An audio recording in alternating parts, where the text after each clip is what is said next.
Vote जिहाद और भारत तेरे टुकड़े होंगे इंशाअल्लाह का समर्थन करने वाली राम विरोधी कांग्रेस की रामलीला मैदान में हुई कुंठाग्रस्त घुसपैठिया परस्त रैली में आदत से मजबूर होकर और फ्रस्ट्रेशन से भरपूर होकर प्रधानमंत्री श्री नरेंद्र मोदी जी के लिए एक बार फिर अपशब्दों का, अभद्र शब्दों का और गालियों का प्रयोग किया गया। एक बार फिर उनके कार्यकर्ताओं के द्वारा मोदी जी की मृत्यु की कामना और कब्र खुदने जैसे शब्दों के नारे लगाते हुए वीडियो उपलब्ध हुए। यह दर्शाता है कि कांग्रेस पार्टी अब मुस्लिम लीगी माओवादी एजेंडा के तहत चलते हुए एक राजनैतिक दल के स्थान पर अराजकता का मंच बनती चली जा रही है। आपको राहुल गांधी जी की तारीफ करनी है, करिए, मगर प्रधानमंत्री श्री नरेंद्र मोदी जी के विरुद्ध इस ढंग के अपशब्दों का प्रयोग जो पहले भी किया गया है वो सर्वथा निंदनीय है। यद्यपि कोई तुलना नहीं है जहां राहुल गांधी जी भारत की राजनीति और अपनी पार्टी के सर्वाधिक असफल और सर्वाधिक उच्छृंखल नेता साबित हुए हैं, वहीं श्री नरेंद्र मोदी जी भारत की राजनीति और भारतीय जनता पार्टी के सर्वाधिक सफल और सर्वाधिक कर्मठ नेता साबित हुए हैं। इसलिए अगर कोई उनके बारे में बोलता है तो दोनों में जमीन आसमान का अंतर है। और एक हिंदी में कहावत होती है, चांद पे थूका अपने सर पर, यानी कोई चांद पे थूकने का प्रयास करता है तो वो उसी की चांद पर आकर गिरता है। परंतु एक गंभीर बात यह है, हम लोगों ने कभी भी लोकतंत्र के उस काले दौर में भी किसी रैली में, इमरजेंसी के दौरान भी कांग्रेस के किसी नेता की मौत की कामना नहीं की गई है। 2007 के गुजरात चुनावों में मौत के सौदागर से लेके 2014 में मोदी जी के बोटी बोटी करने के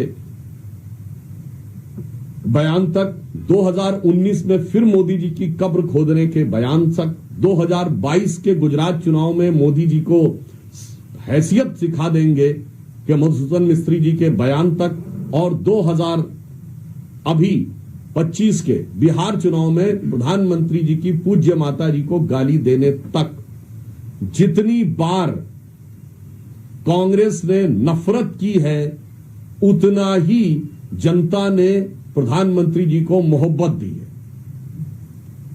इसलिए कांग्रेस को यह समझना चाहिए कि आप जितना मोदी जी के खिलाफ विश्वमन करते रहेंगे उतना जनता का समर्थन प्राप्त होता रहेगा।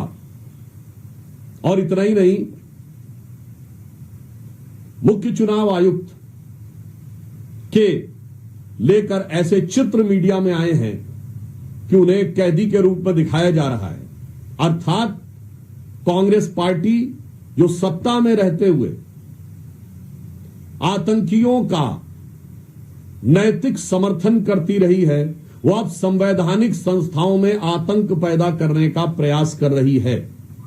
और देश की जनता भली भांति यह समझती है कि कौन व्यक्ति ऐसा है जिसके हाथ में आने से संविधान खतरे में होगा। इसलिए मैं कांग्रेस पार्टी से यह कहना चाहता हूं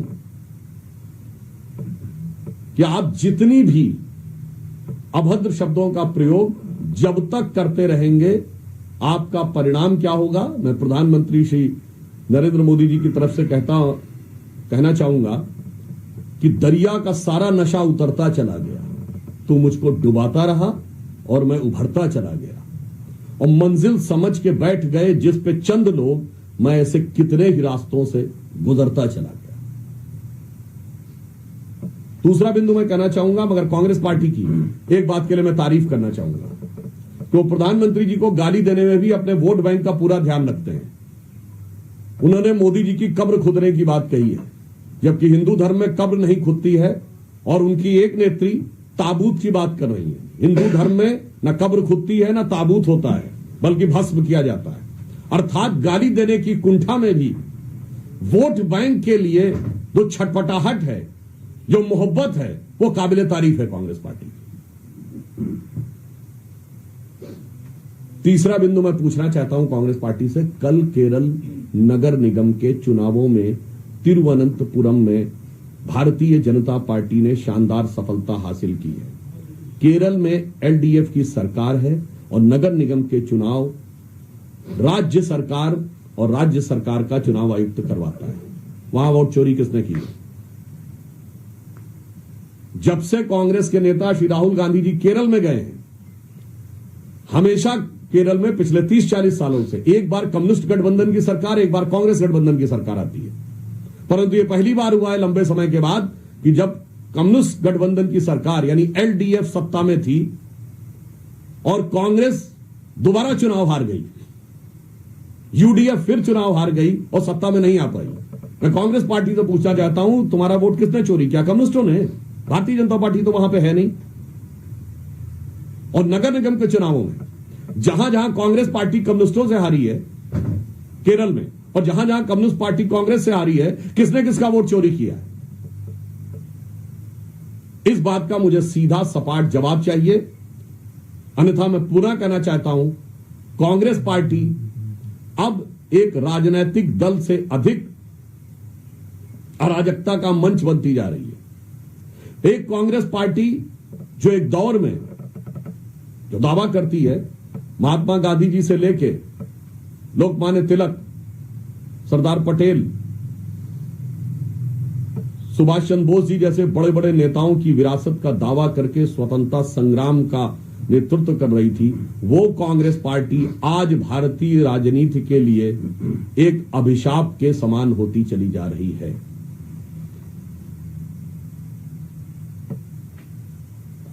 Come from the Sri Ram Janmabhoomi is regarding making one vote.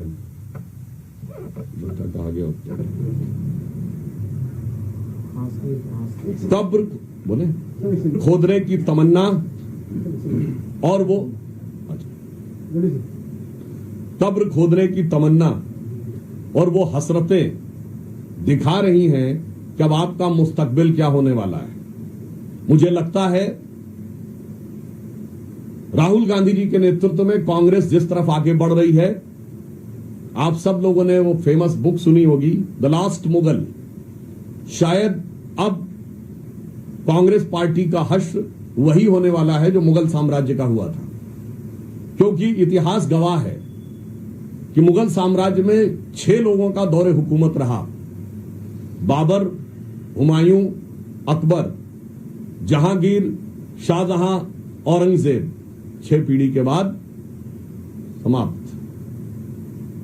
उसी प्रकार नेहरू परिवार में ये 6ठे व्यक्ति हैं जो कांग्रेस पार्टी में सत्ता को भोग रहे हैं। मोतीलाल नेहरू जी, जवाहरलाल नेहरू जी, इंदिरा गांधी जी, राजीव गांधी जी, सोनिया गांधी जी और अब राहुल गांधी जी। इसके बाद इनका हश्र वही होना है और बैठकर इनको वही कहना है जो इतिहास के पन्नों में दफन होने की स्थिति